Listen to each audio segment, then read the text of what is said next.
வணக்கம் மக்களே, welcome back to நேற்று இன்று நாளை. இன்னைக்கு நம்ம வீடியோல பர்பிள் கேபேஜ் நூடுல்ஸ் தான் பண்ண போறோம். இந்த நூடுல்ஸ் பண்றது ரொம்ப ஈஸி, பயங்கர டேஸ்டியா இருக்கும்.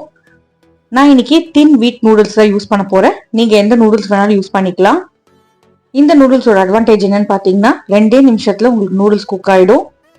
ப்ரீ ப்ரெப்பா பாத்தீங்கன்னா நீங்க காய்கறிகள் எல்லாம் கட் பண்ணி எடுத்து வச்சுக்கணும். இப்போ எப்படி பண்ணலாங்கிறத பாத்துடலாமா? இந்த வீடியோ உங்களுக்கு பிடிச்சிருந்தா மறக்காம லைக் பண்ணுங்க, ஷேர் பண்ணுங்க, சப்ஸ்கிரைப் பண்ணுங்க. ஒரு சின்ன சைஸ் அளவுக்கு பர்பிள் கேபேஜை நான் நீளமா சாப் பண்ணி எடுத்து வச்சிருக்கேன். இது கூட நம்ம கொஞ்சம் கேரட்டும் வெங்காயமும் சேர்த்துக்க போறோம். அதையுமே நம்ம நீளமா சாப் பண்ணி எடுத்து வச்சுக்கணும். வெஜ்ஜீஸ்ல நம்ம மேரினேட் பண்ண போறோம். அதுக்கு பவுல்ல நீளமா ஸ்லைஸ் பண்ண பர்பிள் கேபேஜை சேர்த்துக்கோங்க. இது கூடவே 2 கேரட்டையுமே நம்ம ஜூலியன்ஸா, அதாவது குச்சி மாதிரி நம்ம சாப் பண்ணி எடுத்து இதுலயே சேர்த்துக்கலாம். 1/2 டீஸ்பூன் அளவுக்கு ரெட் சில்லி ஃபிளேக்ஸ், 1/8 கப் அளவுக்கு சோயா சாஸ் சேர்த்துக்கலாம். 1 டீஸ்பூன் அளவுக்கு கிரீன் சில்லி சாஸ் சேர்த்துக்கோங்க. 2 டீஸ்பூன் அளவுக்கு டொமேட்டோ கெச்சப் சேர்த்துக்கலாம். இது எல்லாத்தையுமே நல்லா மிக்ஸ் பண்ணிக்கோங்க. காய்கறிகள் எல்லாம் இந்த சாஸ்ல மேரினேட் ஆகணும். காய்க்கு தேவையான அளவுக்கு உப்பு சேர்த்துக்கலாம். இந்த மிக்சர் ஒரு 5-10 நிமிஷம் மேரினேட் ஆனா கூட போதுங்க. நீங்க நூடுல்ஸ் ரெடி பண்றதுக்குள்ளயும் இது மேரினேட் ஆகட்டும். இந்த பவுலை அப்படியே ஒரு ஓரமா வச்சுட்டு நம்ம நூடுல்ஸை வேக வச்சுக்க போறோம். நான் முன்னாடியே சொன்ன மாதிரி குவிக் குக்கிங் நூடுல்ஸ் தான் இன்னைக்கு நான் யூஸ் பண்ண போறேன். நூடுல்ஸ் குக் பண்றதுக்கு பவுல்ல தண்ணி, உப்பு, கொஞ்சமா எண்ணெய் சேர்த்துக்கலாம். இந்த நூல்ஸ் பார்த்தீங்கன்னா தின் ஸ்ட்ரிப்ஸா இருக்கும். உங்களுக்கு எவ்வளோ வேணுமோ அவ்வளோ பண்டில்ஸை நீங்க அப்படியே போட்டுட்டீங்கன்னா குக்காக உள்ள போயிட்டு உங்களுக்கு வெந்துடும். 2 நிமிஷம் கொதிச்சாலே இந்த நூடுல்ஸ் குக் ஆயிடும். இதுதான் யூஸ் பண்ணணும்னு அவசியம் இல்லைங்க. உங்களுக்கு எந்த நூல்ஸ் கிடைக்குதோ அதை யூஸ் பண்ணிக்கோங்க. பட் குக்கிங் டைம் மட்டும் மாறும். குக் ஆயிடுதா இல்லையான்னு ஒன்னு எடுத்து நசுக்கி பார்த்தாலே நம்மளுக்கு தெரிஞ்சிடும். குக்கான நூடுல்ஸை தனியா ஒரு ஸ்ட்ரெயினர்ல போட்டுக்கோங்க. டெம்பரேச்சர் அப்படியே கம்மி பண்றதுக்காக நம்ம கோல்டு வாட்டர்ல வாஷ் பண்ணிக்கலாம். நீங்க அப்படியே விட்டுட்டீங்கன்னா உங்களுக்கு ஃபர்தரா குக்கிங் நடக்கும். அதனாலதான் நம்ம கோல்டு வாட்டர்ல வாஷ் பண்ணிக்கிறோம். எக்ஸஸ் வாட்டர்லாம் ட்ரெயின் பண்ணிட்டு உங்களுக்கு ஸ்டிக்கியா இருந்தா நூடுல்ஸ் மேல கொஞ்சமா எண்ணெய் சேர்த்து டாஸ் பண்ணிக்கோங்க. வெஜ்ஜி சாட்டே பண்றதுக்கு எந்த கடாய் யூஸ் பண்ணிப்பீங்களோ அதை எடுத்துக்கோங்க. அதுல 1-2 டீஸ்பூன் அளவுக்கு வெள்ளை எள்ளை நல்லா வறுத்துக்கலாம். இந்த எள்ளை நம்ம கார்னிஷிங்க்கு யூஸ் பண்ண போறோம். எள்ளு வறுத்ததுக்கு அப்புறமா தனியா எடுத்து ஒரு கப்ல வச்சிடுங்க. அதே கடாயிலேயே 1-2 டேபிள் ஸ்பூன் எண்ணெய் சேர்த்துக்கலாம்.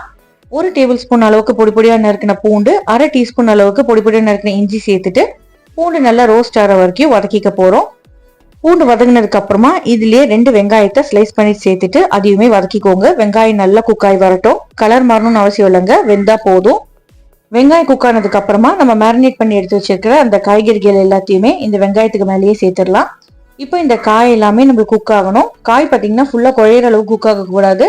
சாப்பிடும்போது கிரன்ச்சியா இருந்தாதான் சாஃப்டான நூடுல்ஸ் கூட இது நல்ல ஒரு டெக்ஸ்டர் கொடுக்கும். பர்பிள் கேபேஜ் பொறுத்த வரைக்கும் அது குக் ஆகிறதுக்கு கொஞ்சம் லேட் ஆகும். நீங்க எய்தர் நூடுல்ஸ் அண்ட் காயை மிக்ஸ் பண்ணி சாப்பிடலாம், இல்லைன்னா பிளேட்டிங் ப்ரெசன்டேஷன் மாதிரி கீழே கொஞ்சம் நூடுல்ஸ் மேலே கொஞ்சம் காய், அதுக்கு மேலே சில்லி ஆயில் போட்டு சாப்பிட்டீங்கன்னா செம டேஸ்டியா இருக்கும். இப்போ நம்ம வேக வச்சு ட்ரெயின் பண்ணி எடுத்து வச்சிருக்கிற நூடுல்ஸ் சேர்த்துட்டு நல்லா மிக்ஸ் பண்ணிக்கலாம். 2 கரண்டி வச்சு டாஸ் பண்ணிக்கிட்டீங்கன்னா மிக்ஸ் பண்றது ஈஸியா இருக்கும். கலந்து விட்டதுக்கு அப்புறமா முடிஞ்ச அளவுக்கு சூடா சர்வ் பண்ணுங்க. சர்வ் பண்ணும்போது மேல நம்ம வறுத்து வச்ச எள்ளை தூவிட்டு சர்வ் பண்ணுங்க. சாப்பிட்றதுக்கு டிஃப்ரெண்டா ஒரு கிரன்ச் கிடைக்கும். ஃபைனலா ஒரு பஞ்சுக்காக மிளகு பொடி அப்படியே பொடிச்சு சேர்த்துக்கோங்க. ஃப்ரெஷ்ஷான மிளகு பொடி நல்ல ஒரு ஃபிளேவர் கொடுக்கும். ஸ்ப்ரிங் ஆனியன் இருந்தா அதையுமே நீங்க சாப் பண்ணி சேர்த்துக்கலாம்.